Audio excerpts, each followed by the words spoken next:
اللہ کی راہ میں 1 دو گے اللہ تمہیں کم سے کم 10 دے گا، اور نیت اچھی ہے تو اللہ تمہیں 70 دے گا، اور اچھی ہے تو اللہ تمہیں 700 دے گا، اور نیت اچھی ہے تو اللہ تمہیں بے حساب دے گا۔ دے کے دیکھو، جب لوگوں کے مال پہ مندی آتی ہے تو لوگ کہتے ہیں یار مولانا ابھی مندی چل رہی ہے، میں چندہ نہیں دے سکتا۔ اللہ کے گھر میں کہتا ہوں میں، جب مجھے کبھی ایسا لگتا ہے نا کہ مندی آ رہی ہے تو میں تھوڑا زیادہ دینے لگتا ہوں۔ وجہ یہ ہے کہ یہ تجارت اللہ سے میں کر رہا ہوں، کیونکہ اس نے تو وعدہ کیا نا کہ 1 دے گا تو میں کم سے کم 10 دوں گا۔ تو آنا بند ہو گیا نا، انکمنگ بند ہو گئی ہے، تو اب آئے گا کیسے؟ سیاسی لیڈر کو دوں گا تو پتہ نہیں وہ وعدہ وفا کرے گا کہ نہیں کرے گا، ممکن ہے کسی امام صاحب کو دوں گا تو وہ بھی وعدہ وفا کر سکیں گے کہ نہیں کر سکیں گے، کسی خطیب صاحب کو دوں گا تو پتہ نہیں وہ وعدہ وفا کر سکیں گے نہیں کر سکیں گے، لیکن جو کہتا ہے قل صدق اللہ، اے محبوب فرما دو کہ اللہ سچا ہے، اور پھر ایک مقام پر کہتا ہے ان اللہ لا یخلف المیعاد، کہ اللہ اپنے وعدے کے کبھی خلاف نہیں کرتا۔ جب اس نے کہہ دیا 1 دو گے تو میں کم سے کم 10 دوں گا، کم سے کم کا ہے 10 دوں گا، تو پھر جب ایسا لگتا ہے کہ اب آمدنی کم ہو رہی ہے، مندی آ رہی ہے، تو میں سوچتا ہوں ذرا جلدی کچھ نکالو، اس لیے کہ 1 دوں گا تو 10 تو آ ہی جائے گا، اور آتا ہے۔ اللہ پہ یقین کر کے دیکھو۔ میں لوگوں کو کہتا ہوں اللہ پہ سب سے بڑا مسئلہ مسلمانوں کا یہ ہے، کلمہ پڑھتے ہیں لیکن جس کے نام کا کلمہ پڑھتے اس پہ یقین نہیں کرتے۔ ایک بار میرے اللہ پہ یقین کر کے دیکھو۔ یقین اتنی مضبوط چیز ہے نا، وہ مردے کو زندہ کر دیتا ہے۔ یقین کی بات آئی ہے تو میں ایک بات کہوں، تھوڑا سا ٹائم، یقین کی بات ایک بات کہوں۔ ایک دن رابعہ بصری کا روزہ تھا، بڑی عظیم خاتون، رابعہ بصری کا روزہ تھا، روزے سے تھی، افطار کا وقت قریب آیا، ایک روٹی کا آٹا ڈبوں کو پیٹ پاٹ کر نکالا گیا ہوگا، ایک روٹی بنی۔ آج بہت فراوانی کا دور ہے، وہ دور بہت، جب وہ تنگی کا دور تھا، بہت لوگ مالدار نہیں تھے، وہ بھی پھر ایک بیوہ عورت جس کی کوئی آمدنی نہیں ہو، بوڑھی تھی، رات دن عبادت کرتی تھی، ایک روٹی بنی،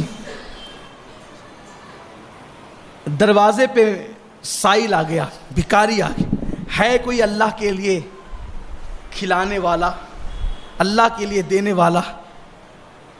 اب ایک ہی روٹی ہے، افطار کا وقت ہے، اور افطار کا وقت کیسا ہوتا ہے آپ سب جانتے ہیں نا، ہاتھوں سے تسبیح چھوٹ چھوٹ کے گرتی ہے، مؤذن صاحب بھول تو نہیں گئے اعلان کرنے کے لیے، یہ حالت ہوتی ہے۔ اب وہ لوگ یار، جو لوگ سحری میں تری پئیں، کیا کیا پئیں، ان کا یہ حال ہوتا ہے، جو کھجور اور پانی پہ سحری کرتے ہوں گے ان کا کیا حال ہوتا ہے افطار کے وقت۔ لیکن آواز آئی ہے کوئی اللہ کی راہ میں دینے والا؟ کنیز سے کہا بیٹی یہ روٹی اٹھا کے دے دو۔ یہ رابعہ تھی نا، وہ رابعہ تو نہیں تھی، ولیہ یہ تھی، ولیہ وہ نہیں تھی۔ دل میں خسک آ گئی، دل میں کھٹک آ گئی، ایک عجیب سا کراہت کا معاملہ آ گیا، یہ کیسی بڑھیا ہے، افطار کے لیے ایک روٹی آدھی آدھی کھانی تھی، یہ بھی کہتی اٹھا کے دے دیا۔ لیکن ابھی غروب نہیں ہوا، ایسے میں کوئی آنے والا آیا یا کوئی کنیز آئی، بی بی میری مالکہ نے آپ کے لیے روٹیاں بھیجی ہے۔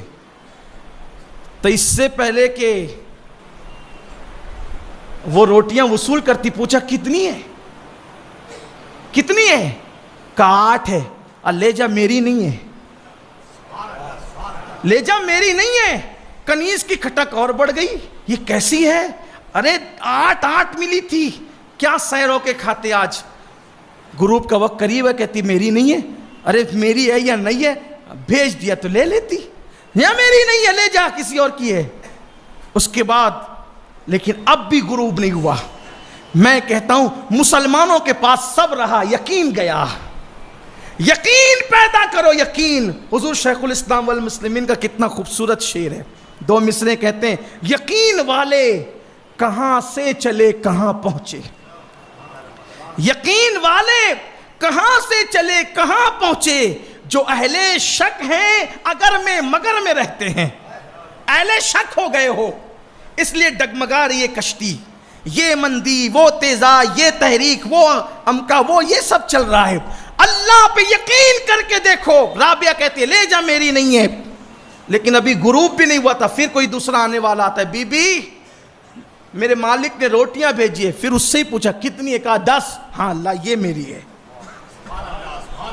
لا یہ میری ہے۔ کنیز نے دیکھا تو یہ منظر توکل کا، یقین کا منظر دیکھا، لیکن اس کے بعد کہنے لگی مائی بات سمجھ میں نہیں آئی، میں تو ڈاماڈول تھی نا، میرے یقین میں مضبوطی نہیں تھی، ایک تو نے دے دی، پھر 8 ملی، تو نے اس کو بھی واپس کیا، لیکن 10 کیسے لے لیا کہ میری ہے؟ کہا نادان، میرے اللہ کا جب وعدہ ہے کہ تو 1 دے گا تو کم سے کم میں 10 دوں گا، یہ کم سے کم ہے، جب اس کا وعدہ ہے کہ کم سے کم 10 دے گا تو 8 کیسے لے لوں؟ اس کا وعدہ ہے کہ کم سے کم 10 دے گا تو 8 کیسے لے لوں؟ تو اس لیے اس نے جب، اور یاد رکھنا پھر وہ بھی پہلے آزماتا ہے نا کہ دینے والے کا یقین کتنا پختہ ہے، سخیوں کی فہرست میں نام لکھانا چاہتا ہے یا میرے بندوں کی فہرست میں نام لکھانا چاہتا ہے، ریاکاری کرنا چاہتا ہے یا واقعی اللہ کی راہ میں دینا چاہتا ہے؟ یہ ریاکاری نہیں کہ آپ اعلان کرو کہ میں نے اتنا دیا، یہ ریاکاری نہیں، ریاکاری یہ ہے اس نیت سے اعلان کرواؤ کہ لوگ مجھے دیکھ کر سخی کہیں، اس میں کچھ نہیں ملنا ہے۔ اگر اس نیت سے اعلان کراؤ گے کہ میرے اعلان کو سن کر میرے بازوں میں بیٹھا ہوا بھی اعلان کرے گا تو آپ کا بھی ثواب ملے گا، اس کے ثواب میں کمی بغیر اس کا ثواب بھی اللہ آپ کو عطا فرمائے گا، اس کے ثواب میں کمی کیے بغیر اللہ وہ ثواب بھی آپ کو عطا فرمائے گا۔ تو وہ بات میں اب اختتام پہ کر دوں جو کرنے چلا تھا، مسجد کی تعمیر بڑی عظیم چیز۔ ایک بادشاہ کے دل میں خیال آیا کہ میں نے مسجد بنانی ہے، تعمیر کرنی، مسجد تعمیر کرنی۔ اب بادشاہ تھا، اس کو کمی کیا تھی؟ مسجد بنانے کے لیے جگہ کا انتخاب ہوا، تعمیر شروع ہوئی، لیکن اپنی طرح نہیں بنائی اس نے مسجد، جیسے ہم لوگ بناتے ہیں، ادھر مانگ ادھر مانگ، ہے نا۔ یہ بیچارے یہاں کے ذمہ داروں نے بھی محنت تو بڑی کی، کہیں گئے نہیں یہ، لیکن میں جب کبھی قبرستان آتا تھا میتوں میں تو دیکھتا تھا ہر میت پر کچھ لوگ کھڑے ہو کر یہی اپنے مرحومین کے نام سے۔ بہت مشکل کام ہے یہ، بہت مشکل کام ہے۔ دینے والا طبقہ اللہ کی راہ میں اپنے ہاتھ سے کسی کے آگے ہاتھ پھیلائے، آسان نہیں، اور پھر اللہ کی راہ میں مانگنے والوں کو لوگ کتنی حقیر نظر سے دیکھتے ہیں۔ رمضان شریف میں 11 مہینے تک سلام کرنے والے تھوڑا کٹ مار کے چلے جاتے ہیں، کیوں؟ چندے کا موسم ہے نا، ابھی مانگ نہ لیں، یہ حالت ہے لوگوں کی۔ لیکن میں لوگوں سے کہتا ہوں، لوگوں یہ بتاؤ، یہ جو لوگ جو مانگ رہے ہیں کیا یہ اپنے لیے مانگ رہے ہیں؟ سچ بتانا، اپنے ایمان والے دل پہ ہاتھ رکھ کے کہنا کیا اپنے لیے مانگ رہے ہیں؟ بلکہ میں تو آپ سے یہ کہتا ہوں، جو اللہ کے لیے مسجد مدرسے کے لیے آپ کے پاس مانگنے کے لیے آتے ہیں وہ آپ کے محسن ہیں، محسن، کہ وہ آپ کا بوجھ وہ اپنے سر لے لیتے ہیں۔ آپ نے دے دیا معتمد لوگوں کو، معتبر لوگوں کو، اب زکوٰۃ آپ کی ہے، صحیح جگہ خرچہ وہ کر رہے ہیں۔ ورنہ اس شہر میں تو ادھر ادھر کے پتہ نہیں کتنے کتنے ہزار میل کے فاصلے سے لوگ آتے ہیں، ان کے گاؤں میں مدرسے بھی نہیں ہوتے، وہ آپ سے چندہ لے کے جاتے ہیں۔